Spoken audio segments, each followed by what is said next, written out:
Rail world کے معزز دوستوں، میں ہوں ماجد ملک اور آپ تمام دیکھنے اور سننے والوں کو السلام علیکم۔ ناظرین، آج سے 20 سال پہلے ڈاکٹر عافیہ صدیقی کو اغوا کیا گیا تھا اور وہ آج بھی امریکہ کی ایک بدترین جیل FMC کاسویل میں ہے۔ آخر وہ کیا وجہ تھی کہ ڈاکٹر عافیہ صدیقی کو اغوا کیا گیا اور 86 سال قید کی سزا سنائی گئی؟ آخر انہوں نے ایسا کیا فارمولہ تیار کیا تھا جس سے امریکہ خوفزدہ تھا؟ آج ڈاکٹر عافیہ صدیقی کی رہائی کے لیے کیا کوششیں کی جا رہی ہیں اور جس کی وجہ سے امید کی جا رہی ہے کہ وہ جلد رہا ہو جائیں گی؟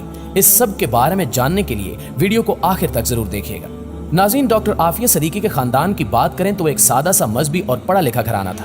ان کے والد کا مذہبی تعلیم کی طرف بہت رجحان تھا۔ انہوں نے اپنے بچوں کو مذہبی تعلیم کے ساتھ ساتھ دنیا کی اعلیٰ تعلیم بھی دلوائی۔ ڈاکٹر عافیہ صدیقی بہت عقل مند اور ذہین تھی۔ ان کو 300 سال میں پیدا ہونے والے ذہین ترین افراد میں شمار کیا جاتا ہے۔ تقاریر کے مقابلوں میں اکثر مرحوم عامر لیاقت بھی ان کے ساتھ ہوتے۔ لڑکوں میں عامر لیاقت انعام جیتتے اور لڑکیوں میں عافیہ صدیقی۔ اگر کبھی سب کا ایک ساتھ مقابلہ ہوتا تو عامر لیاقت کہتے کہ وہ دوسری تیسری پوزیشن کے لیے محنت کرتے ہیں، کیونکہ پہلی پوزیشن تو عافیہ کی ہی ہوگی۔ ڈاکٹر عافیہ کے خاندان میں ویسے تو لڑکیوں کی جلدی شادی کر دی جاتی، لیکن ان کے بھائی تعلیم کے لیے امریکہ گئے تھے۔ انہوں نے ڈاکٹر عافیہ کو یونیورسٹی آف ہیوسٹن میں اسکالرشپ کے لیے اپلائی کرنے کا مشورہ دیا۔ اس طرح ڈاکٹر عافیہ صدیقی تعلیم حاصل کرنے امریکہ چلی گئی۔ اس کے بعد انہیں MIT، جو کہ دنیا کی بہترین یونیورسٹی سمجھی جاتی ہے، وہاں سے اسکالرشپ کی آفر ملی۔ وہاں سے انہوں نے بیالوجی میں گریجویشن کیا اور اپنی ریسرچ میں ایوارڈ بھی حاصل کیا۔ اس کے بعد انہوں نے PhD بھی کی۔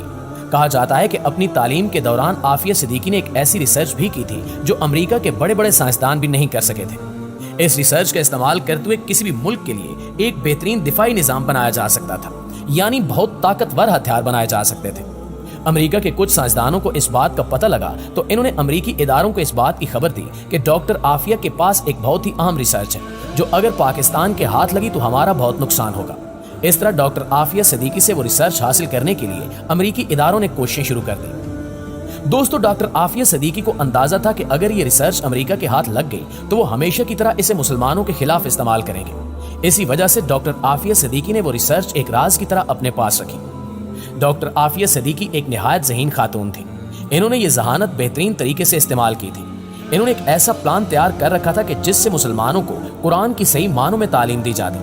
انہوں نے اپنی پڑھائی کے دوران تعلیمی اداروں میں کچھ ایسی تقاریر بھی کی جس میں انہوں نے اس بات کا اظہار کیا کہ اب مسلمانوں کو ایک ساتھ مل کر کھڑے ہونا چاہیے۔ کس طرح وہ بچپن سے ہی مسلمانوں کو قرآن کی تعلیم دلوانا چاہتی تھی۔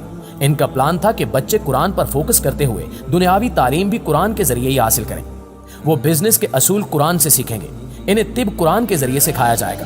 ایک ملک کو چلانے کے اصول قرآن اور حضرت محمد صلی اللہ علیہ وآلہ وسلم کی زندگی سے سکھائے جائیں گے۔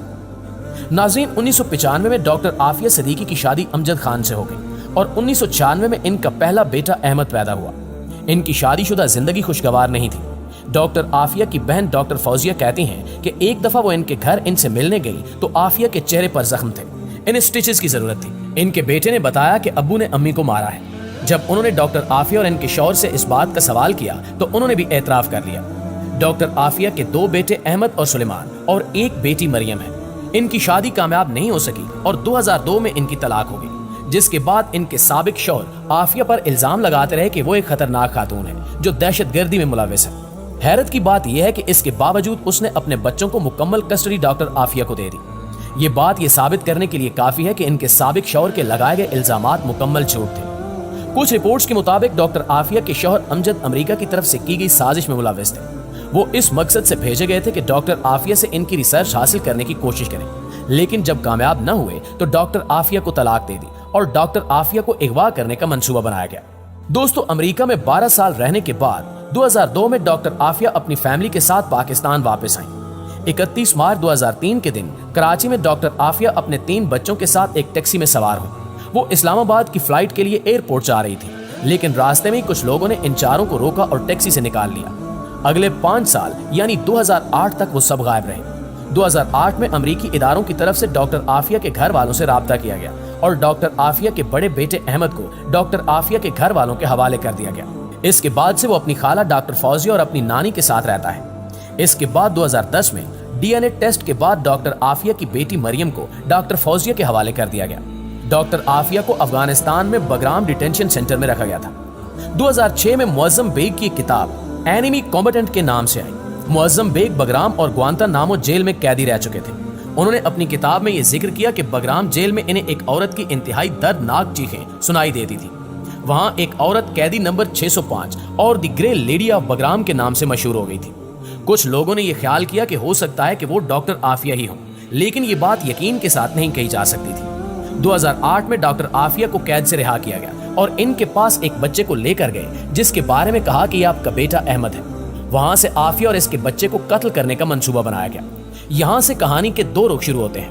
افغانستان کی طرف سے کہانی کا یہ رخ سنایا جاتا ہے کہ ڈاکٹر عافیہ کو اس کے بچے کے ساتھ گورنر ہاؤس کی طرف جانے کے لیے کہا گیا تھا، لیکن وہ گورنر ہاؤس کی طرف جانے کی بجائے مسجد کی طرف گئی اور کمزوری کی وجہ سے گر گئی۔ جبکہ دوسری طرف امریکہ کی طرف سے یہ بیان دیا جاتا ہے کہ ان کے فوجیوں کے پاس یہ خبر تھی کہ ایک دہشت گرد عورت آئے گی جو دیکھنے میں بہت کمزور لگے گی لیکن بہت خطرناک ہے، اس کے ساتھ ایک بچہ بھی ہوگا۔